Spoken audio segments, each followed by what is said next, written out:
Bonjour à tous et bienvenue dans cette vidéo de revue de marché sur les actions américaines. Donc nous sommes le 22 octobre et j'ai choisi toutes les actions dont les résultats allaient tomber cette semaine du 22 octobre.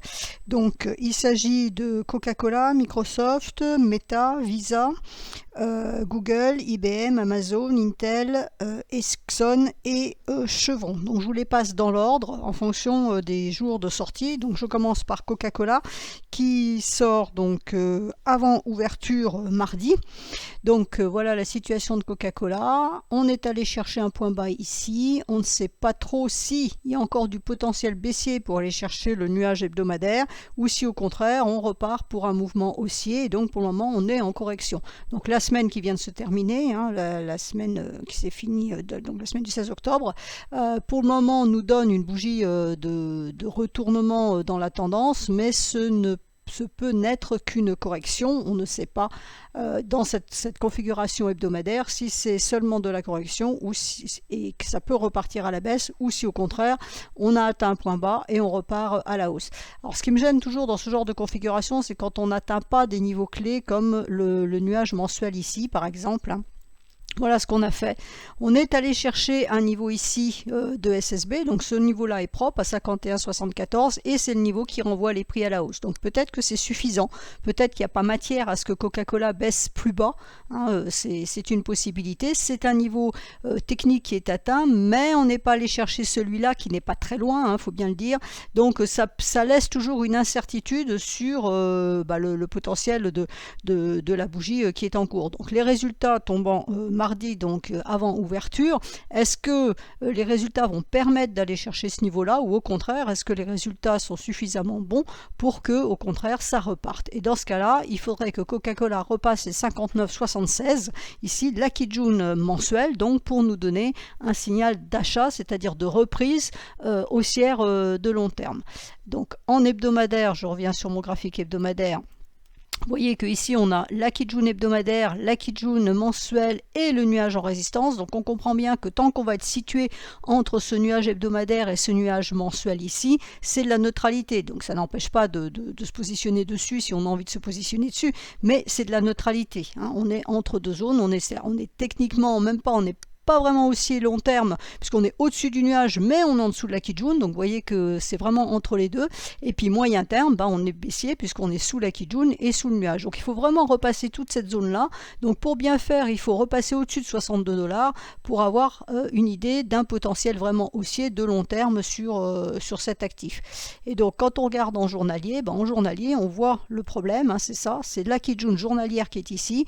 Donc pour le moment on a une tendance baissière ici, ça c'est une correction, donc on peut aller chercher, on l'a quasiment atteint ici la Kijun journalière. Si elle casse, ça nous donnera un signal haussier de court terme dans l'idée d'aller chercher la Kijun hebdomadaire ici à 58,25, donc niveau de moyen terme, voire la Kijun mensuelle ici à 59,38.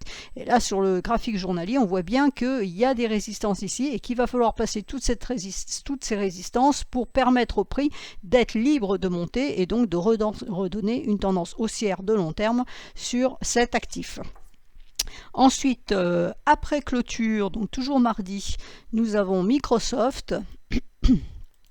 Donc Microsoft, pour le moment, en mensuel, ça reste haussier, on va dire, puisqu'on a une bougie bleue en cours, on a eu 3 rouges de correction, on a une bleue en cours, la Tenkan est remontée, donc ça c'est plutôt positif. Donc pour le moment, on garde un biais haussier, même si on a un potentiel double top ici, on garde quand même un biais haussier sur cet actif. En hebdomadaire, on est au-dessus de la Kijun, donc on va dire que tant que le niveau des 321$ est préservé, on reste haussier moyen terme. On a eu une tendance haussière ici, correction, on est venu chatouiller la Kijun, on a donné un signal vendeur ici, on a invalidé ici en redonnant un signal acheteur, donc haussier.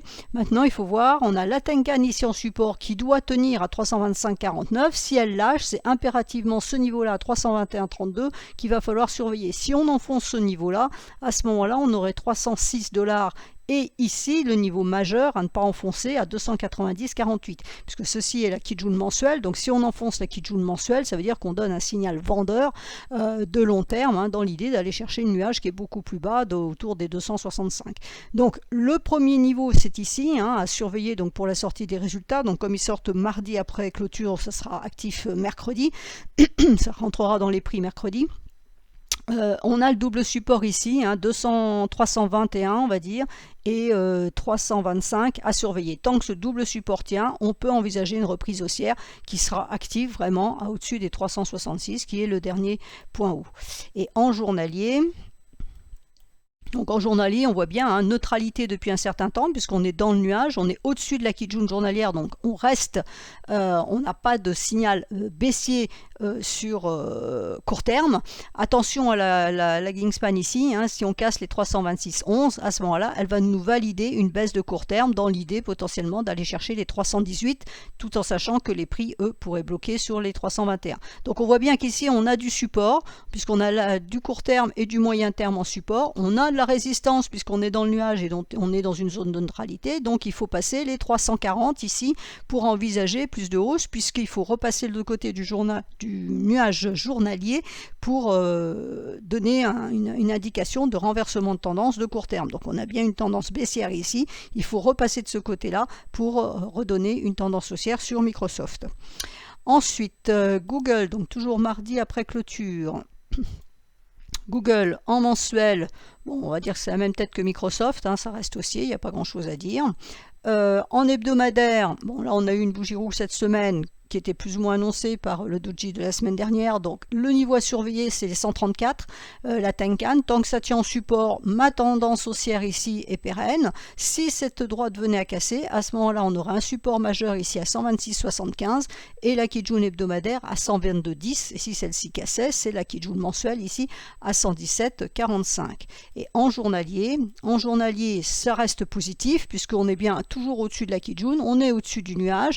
Alors attention, parce que la LS est en train de nous casser ici la Tenkan, donc elle nous valide une baisse de très court terme, hein, donc pour le moment ça s'appelle de la correction, c'est pas un mouvement baissier de fond, c'est juste de la correction, mais les prix ici ont du support, donc vous voyez quand je mets mon curseur, le support est à 134,17, la LS ça l'amène ici, donc ça ne l'amène pas encore sur sa Kijun. Par contre, si elle venait à casser sa Kijun et donc les prix de facto auraient déjà cassé leur Kijun avant, on aurait à ce moment-là un double signal vendeur ici, dans l'idée potentiellement d'aller chercher le bas du nuage vers les 127, voire les 124 ici, voire la Kijun hebdomadaire beaucoup plus bas à 122. Donc pour le moment, Google reste techniquement haussier. On a un top là qui s'est fait pour le moment, on a une petite alerte baissière ici, mais tant que le nuage est en support et la Kijun est en support à 134, la hausse reste pérenne. Par contre attention, hein, si ça glissait ici, on a un twist ici vers le 10 novembre, alors un petit peu avant, voilà, à partir du 8-9 novembre, on commence à avoir une zone faible, donc si les prix ne cassaient pas ici, puisque la zone est trop épaisse, on pourrait envisager de venir chercher par ici, si la baisse devait se poursuivre. Pour le moment, ce n'est qu'une correction, ce n'est pas une baisse. Ensuite, toujours mardi après clôture, nous avons Visa. Alors, Visa... En mensuel, pour le moment, elle tient sa Tenkan, donc c'est le niveau à surveiller, c'est-à-dire le niveau des 229,48. Tant que ça tient en support, c'est bon. Si ça venait à lâcher, on aurait donc un signal, une alerte baissière sur l'actif, hein, qui pourrait nous emmener vers la Kijun ici à 213,81. On sera prudent parce que là, il y aurait potentiellement un double top. Alors il n'est pas du tout actif pour le moment, mais c'est ce qu'on remarque sur le graphique. Donc si les prix repartent à la hausse ici, c'est bon, mais il faudra vraiment casser ce double niveau à 250 $ pour envisager plus de hausse. Pour le moment, c'est de la correction. Donc en correction, on a eu ici. Là, on repart. On a eu cette bougie ici mensuelle assez méchante au mois de septembre. Là, ça tente de repartir, mais c'est pas convaincu. Donc on va voir ce que ça va donner avec les résultats. La semaine qui vient de se terminer, on est revenu chercher la Kijun. Donc là, tant que la Kijun est en support à 233, on va dire 233, c'est parfait. Vous voyez qu'on est complètement en attente, hein, coincé entre 233 en support et 239 en résistance. Donc la sortie par le bas sera vendeuse, la sortie par le haut donnera un potentiel acheteur à condition de casser les 250 derrière. Donc il faudra être prudent entre ces deux niveaux, hein. Tant qu'on ne casse pas les 250, je vous rappelle que c'est le double top, donc il faut vraiment repasser au moins les 250 pour valider une reprise de la tendance haussière. Donc on avait bien une tendance haussière, on a eu une alerte ici puisqu'on a eu un signal vendeur donné la semaine du 25, invalidé la semaine suivante, donc c'est plutôt parfait, mais là pour le moment on est complètement neutre puisqu'on est coincé entre les deux. Et en journalier, on retrouve bien cette neutralité, hein, on retrouve nos deux niveaux ici, donc vous voyez la Kijun hebdomadaire qu'on vient de voir en support, donc on est descendu, là c'est la validation qu'on a vue, on est reparti à la hausse, on était chatouillé un petit peu le nuage, la LS n'a pas passé sa Kijun ici, donc elle n'a pas validé de hausse, hein, bien que c'était haussier, la LS n'a pas validé de hausse, on est reparti à la baisse et pour le moment on a ce niveau en support au niveau des 233. Donc si ce niveau venait à casser, on a un autre support sous la lagging span qui est la SSB journalière à 230, ensuite on aurait le niveau ici à 229 et puis le niveau ici à 227 et c'est seulement si on arrive à casser ce niveau-là qu'à ce moment-là on pourrait envisager d'aller chercher le nuage hebdomadaire entre 222 et 218.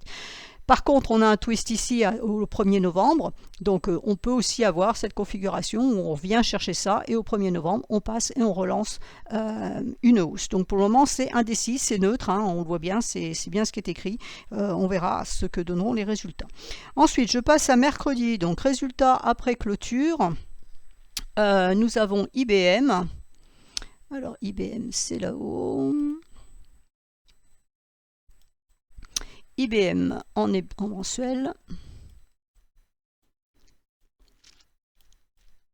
Donc en mensuel, pour le moment, c'est un peu erratique, hein, donc ça fait le deuxième mois consécutif qu'on baisse. Malgré tout, il y avait une belle hausse avant, et là on en baisse depuis 2 mois. Donc on a la Tenkan en support à 136. On peut éventuellement aller chatouiller la Kijun à 134. Ça serait bien de ne pas l'enfoncer, parce que par contre, si on l'enfonce, on voit que la LS elle peut passer parce qu'elle a une petite bougie, donc il y a un danger potentiel qui existe ici.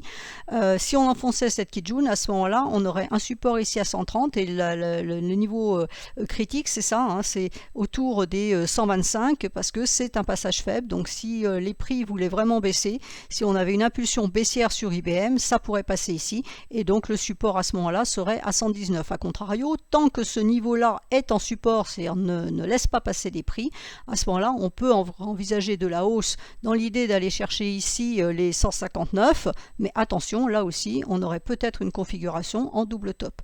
Donc en hebdomadaire, on voit la zone de support, hein, qui est belle puisqu'on a notre Kijun, on a une SSB du nuage hebdomadaire, on a la Kijun mensuelle et donc c'est la zone critique qui est ici que je viens de vous montrer. Donc là aussi on a une autre zone critique parce qu'on a effectivement du support avec les deux Kijun et la SSB, mais on a aussi un nuage fin. Donc si les résultats décevaient, ça pourrait être traversé relativement facilement, hein. Et donc le support suivant il est à 129 ici et puis bien sûr le nuage mensuel qui est là. Et donc en journalier, voilà, on retrouve notre zone de support. Donc court terme, on est bien baissier puisqu'on est sous le nuage, sous la Kijun. Donc court terme, c'est baissier. Alors est-ce que c'est de la baisse ou est-ce que ce n'est que de la correction? C'est toujours l'éternel problème. Donc c'est pour ça que ces niveaux de support sont à surveiller et sont critiques parce que si ces niveaux de support tiennent, à ce moment-là, on pourrait repartir à la hausse, donc à long terme, hein, et ceci serait qu'une correction qui serait terminée. C'est pour ça que le niveau des 136,26 est capital. Donc vous voyez, pour la LS, c'est pareil, il va y avoir beaucoup de support ici, il y a un nœud là, hein, il y a plein de choses, donc tout ça pourrait freiner la baisse des prix et nous les renvoyer à la hausse, et donc le twist ici se situe au 8 novembre. Alors est-ce que on peut passer par ici? Il va falloir vraiment remonter en vertical, mais après tout, pourquoi pas, hein, ça peut se faire, c'est pas impossible, hein. Ici on est bien monté en vertical, on peut bien avoir la même chose ici, donc ça dépendra un petit peu de la publication des résultats. Et ensuite nous avons Meta, donc Meta c'est ça, c'est Facebook, je sais jamais ce que c'est que Meta. Donc en mensuel, pour le moment, on va dire que bon, ça fait deuxième mois où on ne sait pas trop, hein, on a eu un mois d'incertitude en septembre puisqu'on a eu un doji, mais on tient le nuage, donc on reste positif long terme tant qu'on est au-dessus du nuage. Là, on a tenté de monter, faire un point haut plus haut, mais pour le moment, ça régresse, donc c'est pas franchement, on n'a pas vraiment d'indication. La lagging span est aussi sous sa Tenkan, ça c'est plutôt négatif, donc à voir si on arrive à repasser ce niveau-là. Bon, toujours est-il que pour le moment, ça reste techniquement haussier tant tant qu'on est au-dessus du nuage. Donc on revoit notre nuage ici, hein, mensuel qui est ici. Donc vous voyez, on l'a traversé, on est venu le titiller, on a travaillé entre cette zone-là. Donc franchement, il n'y a pas de puissance dans le... Enfin, pas de puissance, pas d'intérêt pour cet actif pour le moment. Donc on a la Tenkan, le niveau à surveiller, j'en ai au premier niveau, c'est 301 $. Le deuxième niveau, le plus important, c'est 290, puisque c'est le haut du nuage mensuel. Donc il ne faut pas rentrer dans le nuage mensuel, c'est évident, parce que si on repasse de l'autre côté, on donnera une indication de renversement potentiel long terme, renversement de tendance. Donc le niveau à surveiller, c'est vraiment ici, voilà, les 290. Par contre, si, alors là, on a aussi un potentiel double top, si on repasse le dernier top, à ce moment-là, on aurait un premier objectif à 342, et puis après, l'idée, c'est d'aller chercher les derniers tops ici à 383. Et donc, en journalier, on est sur la Kijun. Donc pour le moment, tant que ça tient, on n'a pas d'indication baissière de court terme. Si ça casse, le niveau suivant est à 300, et attention parce que là aussi c'est fin, hein, donc ça peut passer facilement dans l'idée d'aller chercher notre fameuse Kijun hebdomadaire ici à 269. Donc là pour le moment, potentiel double top aussi, incertitude incomplète. Est-ce que c'est vraiment un double top qui active de la baisse, ou alors est-ce que c'est juste, voilà, on corrige ici par rapport au mouvement haussier qui s'est dessiné à ce niveau-là, on revient tester ici et on repart ensuite. Ensuite, jeudi, donc après clôture, nous avons Amazon. Donc en mensuel, Amazon c'est neutre puisqu'on est dans le nuage mais avec un biais baissier puisqu'on est sous la Kijun. Donc tant qu'on est en dessous de 135, on garde un biais baissier avec comme objectif les 117,45 ici. En hebdomadaire, donc on se retrouve, alors là, question neutralité, on ne peut pas dire mieux, puisqu'on est coincé entre la Kijun mensuelle et la Kijun hebdomadaire en support ici, avec la SSB hebdomadaire ici, donc on est vraiment dans une zone de neutralité complète à l'intérieur du nuage mensuel, donc plus neutre que moi, tu meurs. L'idée, c'est si on casse cette Kijun support à 123,46, on pourrait donc aller chercher le bas du nuage à 118, on va dire, et puis là, après, là, si ça casse, par contre, on aurait les 114 qui donnent le haut, donc la SSB du nuage hebdomadaire, et attention, pareil, un twist, alors là il est au 2 janvier, donc ça laisse de la marge ici, mais là, voilà, ça devrait tenir normalement. Si on allait le chercher ici, avec des mauvais résultats par exemple, en principe ça devrait tenir, parce que le nuage est très épais, je vois mal traverser ça de bout en bout, il faudrait vraiment que les résultats soient hyper mauvais. Bon, Amazon, on doute quand même un petit peu que les résultats soient si mauvais que ça. Donc par contre, la cassure de la Kijun mensuelle, ici à 134,73, nous donnerait une zone là, vous voyez, vous avez une Kijun mensuelle ici sur le même plan que la SSB hebdomadaire ici à 145, pardon. Donc on pourrait revenir chercher les 145, voire le haut du nuage ici à 151, et si on sortait du nuage mensuel, à ce moment-là, ça nous redonnerait un potentiel haussier de long terme.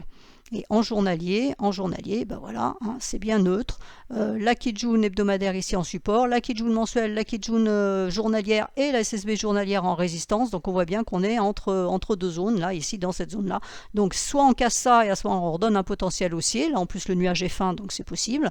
Soit on casse cette Kijun hebdomadaire ici à 124 et à ce moment-là, ça serait le haut du nuage. Alors, on a des niveaux intermédiaires ici, hein, mais bon, globalement, ça serait ce niveau-là qui serait en objectif. Alors ensuite, jeudi, toujours après clôture, nous avons Intel. Alors en mensuel, donc pour le moment c'est plutôt baissier, hein. Le mois dernier on est allé chercher quasiment la Kijun, on est revenu ici, là pour le moment voilà, c'est une tête un petit peu baissière, donc l'idée serait d'aller chercher les 32,46 $. C'est le prochain support, je ne dis pas qu'on va y aller, hein, mais c'est le prochain support, donc qui doit correspondre, pas tout à fait, les 32,46 $, c'est en dessous, c'est par ici, donc ça correspond à ce niveau-là. On a la Kijun hebdomadaire avant. Voilà, on est dans le nuage, donc on reste bien neutre, hein, parce que là, voilà, on est toujours dans le nuage, donc c'est toujours situation de neutralité. On n'arrive pas à en sortir. Là, pour le moment, cette semaine qui vient de se passer était baissière, clôture sans bougie, donc la probabilité d'aller chercher ce niveau-là à 33,44, elle est quand même assez élevée. Ce n'est pas une certitude, mais on va dire que graphiquement parlant, ça interpelle. Alors, on a quand même un support ici, avant, qui pourrait peut-être bloquer les choses si ça voulait vraiment. Alors là, les résultats, c'est jeudi, hein, après clôture, donc ça tombera que vendredi dans le marché, donc on peut descendre avant la sortie des résultats. Donc là, on a la LS qui s'est arrêtée donc vendredi sur le nuage, hein, qui a stoppé les prix. On a ce support-là à 34,77, donc si on enfonce ces 34,77, je crois qu'on pourrait aller chercher la Kijun hebdomadaire ici à 33,50. Et là, après, par contre, si ça cassait, donc est-ce que ça va le faire d'ici la sortie des résultats, enfin d'ici vendredi, ça peut être une possibilité aussi. A contrario, si ce niveau voulait tenir, ben, on peut repartir parce qu'on pourrait sortir ici du nuage hebdomadaire. Alors attention, parce que là, sur les niveaux des 36 $, il y a pas mal de résistance. La résistance suivante, elle est à 36,83, on va dire 37. C'est vraiment que la cassure des 37 qui commencerait à nous dire que potentiellement, on pourrait repartir à la hausse en nous donnant un premier objectif ici à 38,56 qui correspond à la SSB hebdomadaire et ensuite aller chercher la Kijun mensuelle à 40,42. C'était Intel. Donc vendredi, donc avant ouverture, parce qu'il n'y a pas après clôture le vendredi, nous avons Exxon. Donc Exxon, avec la hausse du prix du pétrole, c'est quand même un peu un actif à surveiller. Donc pour le moment, on a la Tenkan ici en soutien. Hein. Alors on fait un top pour le moment, ça n'avance plus, ça ne bouge plus, à 109,58. Donc là, malgré ce qui s'est passé, donc là c'est les mois, hein, on est en mensuel, donc là ce mois-ci avec le conflit en Israël, donc ça a fait monter la bougie, mais pour le moment ça rétrocède, hein, donc c'est pas terrible. Voilà, il faut voir ce qui va se passer, notamment au niveau de ce conflit, si ça dégénère ou si au contraire ça se calme. En hebdomadaire, on voit qu'on est complètement neutre, donc on est sur la Kijun ici.